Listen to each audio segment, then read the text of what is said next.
balik lagi sama aku di channel aku. Jadi ini aku mau berbagi cerita dan berbagi informasi seputar tentang kehamilan atau bagaimana tips-tips hamil untuk bisa hamil. Ini khusus untuk yang sudah menikah ya. Jadi untuk yang belum menikah, jangan pernah berpikiran untuk hamil. Jadi kalian harus pastikan dulu suami kalian itu siapa, pasangan kalian itu siapa gitu, dan harus menikah sah ya. Oke, jadi gini ceritanya. Jadi kemarin itu kan aku menikah itu bulan Desember tahun kemarin 2020, dan sampai sekarang masih belum hamil. Mungkin masih belum waktunya. Oke, tapi yang menjadi pertanyaanku adalah mitos ini apakah mitos atau enggak. Jadi kalau kita misal pas nikah terus menstruasi itu katanya tuh cepet hamil katanya. Nah, kebetulan waktu aku menikah itu aku sudah selesai haid. Jadi bukan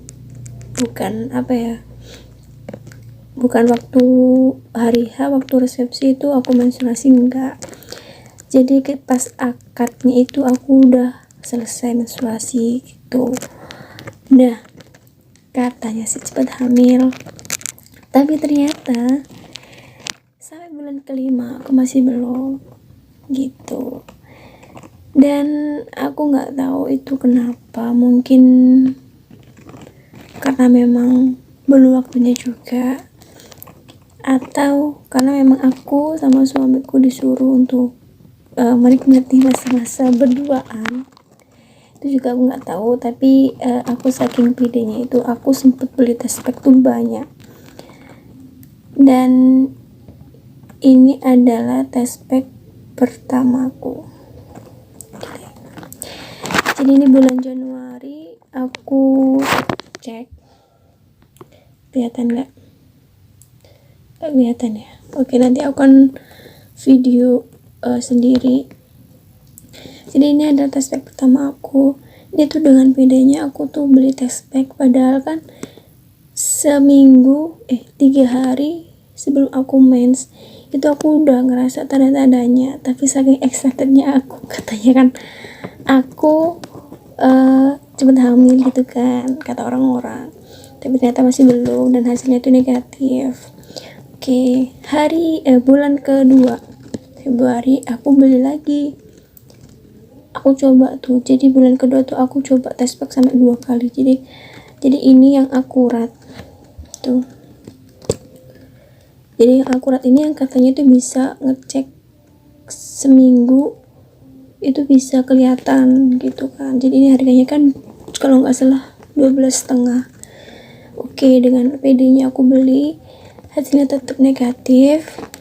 Jadi bulan kedua itu aku beli 2, terus hasilnya tetap sama. Di OneMed juga itu hasilnya negatif. Nah, oke, aku masih bisa sedikit kecewa, iya, cuman di sini aku bisa mengambil positifnya aja gitu. Mungkin aku harus lebih sabar atau sering-sering komunikasi sama suamiku. Tapi bukan berarti aku jarang komunikasi ya, cuma kan selama kita ketemu atau selama kita sebelum nikah itu kan kita emang jarang banget ketemu, jarang banget ada komunikasi gitu. Mungkin dengan ini caranya Allah tuh biar aku sama dia itu kayak bangun chemistry gitu, mungkin kan, kita nggak tahu. Terus dari bulan ketiga aku beli lagi, gak beli deh, kalau nggak salah aku waktu itu dikado sama temanku test pack juga sensitif kado nikahan, dan hasilnya masih negatif gitu. Tapi di bulan ketiga kalau nggak salah, aku sharing sama adik iparku, katanya dia dulu juga gitu, dia nunggunya kalau nggak salah 8 bulanan, dan dia sempat periksa juga ke dokter, katanya dia itu ada kista. Nah disitu aku mulai mikir, agak khawatir juga, karena kan selama ini kan pola makanku yang berantakan, jadi mau nggak mau juga aku rada kepikiran. Dan pas ketika nganter dia USG, waktu itu kebetulan usia adik ipar aku kan hamil, jadi usianya itu kalau nggak salah 7 bulan. Nah disitu aku juga ikut USG, dan alhamdulillahnya rahimku normal, jadi nggak ada kista atau miom.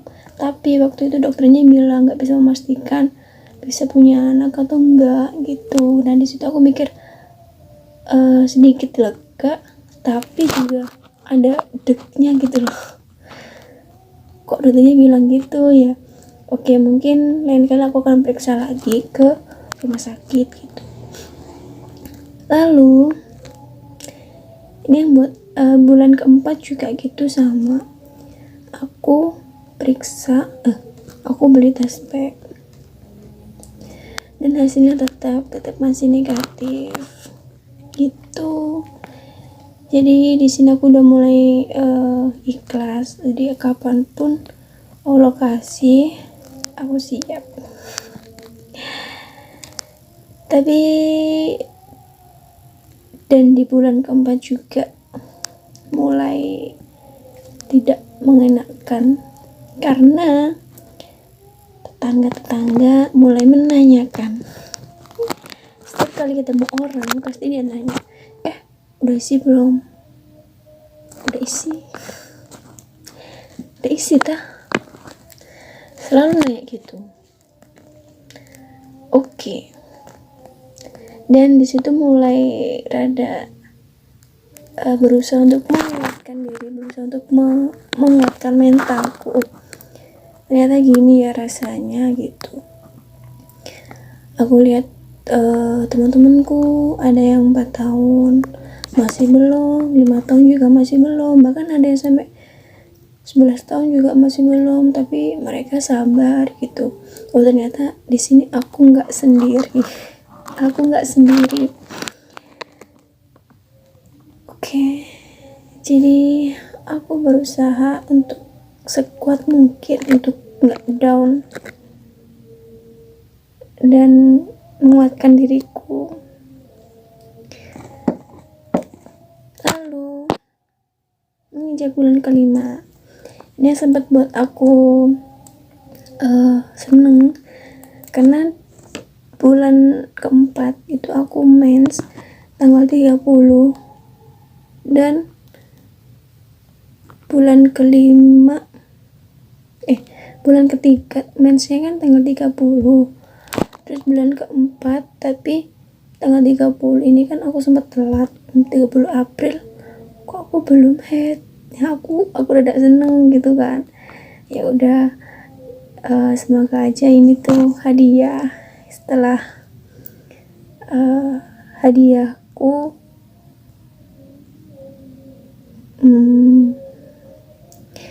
setelah menunggu berbulan ternyata masih belum gitu. Kalau nggak salah itu sekarang Juni, 30 April aku mens tanggal 30, terus 30 Mei itu aku masih belum mens. Selepas 30 Mei itu aku beli tes pack, tapi masih belum aku coba. Terus tanggal 31 aku beraniin buat beli tes pack. Jadi ini 31 kelihatan, tapi hasilnya tuh masih negatif gitu. Aku nggak tahu kenapa, tapi setelah aku baca itu Memang sih belum dipastikan kalau misal telat 1 hari, 3 hari, atau bahkan seminggu itu belum tentu hamil juga. Kadang kan masa menstruasinya juga ada yang kalau misalnya menginjak 35 hari itu kan masih normal. Nah, tapi ini tuh pertama kali aku telat gitu loh. Selama sebelum aku nikah juga kadang juga telat juga, nggak sampai sejauh ini gitu. Ini tuh sampai tanggal 5 Juni itu masih belum haid. Nah, aku tapi mulai ngerasa kayak ada tanda-tanda PMS gitu. Disitu rada khawatir juga, rada seneng juga antara aku hamil atau enggak. Jadi tadi aku sempat beli test pack. Bentar. Jadi aku beli test pack itu banyak banget.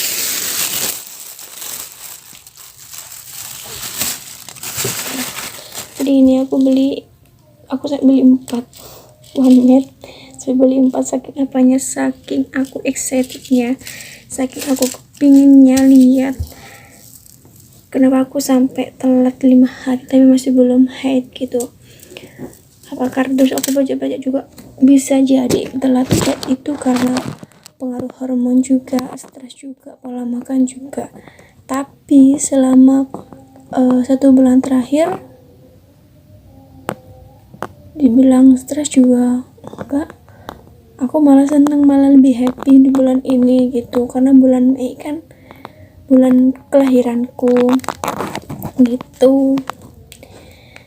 Dan besok pagi kita akan coba tes apakah hasilnya garis 2 atau masih negatif.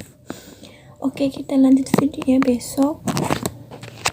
Aku akan tutup dulu. Oke, bye.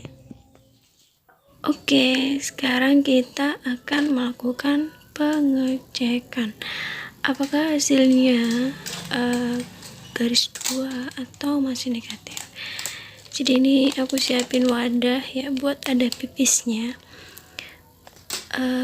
Aku pakai gelas, ini tuh gelasnya ponakanku. Ini maaf agak jorok ya, tapi ya udahlah ya, orang buat pengecekan aja. Dan kita akan melihat hasilnya pelan-pelan. Jadi ini untuk mengecek hormon HCG. Hormon HCG. Soalnya kan ini aku udah telat berapa hari ya, kalau dihitung itu udah telat seminggu, tapi masih belum juga mens. Jadi ini aku rada deg-deg juga, itu garisnya udah mulai kelihatan, kalian bisa lihat merah kecil. Dan sepertinya hasilnya adalah masih negatif. Masih negatif ya guys. Ternyata kalau kita telat seminggu pun juga belum tentu kita hamil. Jadi masih negatif. Dan semoga bulan depan aku bisa positif hamil. Jadi mohon doanya untuk semuanya. Dan setelah ini kita akan melakukan promil. Kita akan mencari promil yang tepat. Oke, terima kasih. Dan ini adalah penjelasannya. Jadi telat mens 1 minggu itu belum tentu hamil. Dan karena berbagai macam faktor, terutama stres, ini yang sangat-sangat berpengaruh. Kalau aku sih dibilang stres juga apa ya, enggak deh menurutku. Mungkin karena gangguan hormon kali ya. Jadi aku bisa telat sampai seminggu. Terus siklus 35 hari juga itu masih dianggap normal. Tapi ini aku baru pertama kali. Nah, ini adalah pernyataan yang membuat aku tercengang. Hasil tes pack negatif belum tentu menandakan tidak hamil. Kok bisa ya? Tapi ya udahlah ya. Jadi di situ kalian bisa baca penjelasannya, kenapa, dan semoga informasi ini bermanfaat, dan aku sarankan untuk menjaga pola makan gitu dan mengurangi resiko stres. Oke, terima kasih karena udah nonton videoku, dan kalian bisa sharing sama aku, atau mungkin kalian yang udah pernah mengalami hal yang sama, kalian bisa sharing dan dengan komen di kolom komentar aku. Terima kasih. Jadi aku menyarankan untuk tidak percaya mitos, mending kalian periksa ke dokter dulu.